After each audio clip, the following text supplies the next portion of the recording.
మరి ఇవన్నీ అడుగుతుంటే కాంగ్రెస్ పార్టీ మీద ముఖ్యమంత్రి గారి మీద ఒత్తిడి పెరుగుతున్నటువంటి సందర్భంలో భరించలేక రోజొక కొత్త డ్రామా కాంగ్రెస్ పార్టీ చేస్తుంది. ఒకసారి కేసీఆర్ గారికి కాళేశ్వరం మీద నోటీసు, ఇంకొక రోజు హరీష్ రావు గారికి నోటీసు, ఇంకొక రోజు ఇంకొక సీనియర్ నాయకుడికి నోటీసు. ఇవాళ మరి కేటీఆర్ గారికి మరి నాకు తెలిసి ఇది 5వ 6వ నోటీసు ఇవ్వడం,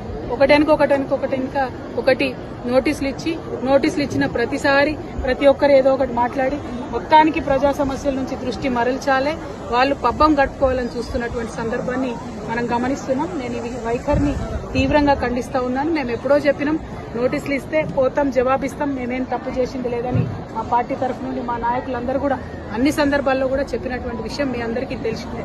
అయినప్పటికీ ఇవాళ తెలంగాణ భవన్కి తాళాలేసి మా కార్యకర్తలు ఎవరు బయటికి వెళ్లకుండా చేసినటువంటి సందర్భాన్ని మేము తీవ్రంగా ఖండిస్తున్నాం.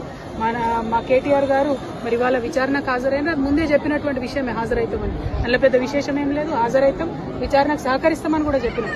ఇవాళ తను అక్కడ ఉండగా ఇవాళ భవన్లో మరి తాళం వేయడం అన్నది నిజంగా కూడా దుర్మార్గం. మేము ఎప్పుడైనా కూడా ప్రజల పక్షానే నిలబడ్డాం, ప్రజల కోసమే పనిచేసినాం. అది రాష్ట్ర సాధన కోసమైనా, రాష్ట్రం వచ్చినాక అభివృద్ధి కోసమైనా అనే విషయాన్ని మరొకసారి తెలంగాణ ప్రజలకు తెలియజేస్తూ ఈ ప్రభుత్వం ఈ యొక్క వైఖరిని మానుకోవాలి, డైవర్షన్ పాలిటిక్స్ మానుకోవాలని చెప్పి మేము డిమాండ్ చేస్తా ఉన్నాం. జై తెలంగాణ.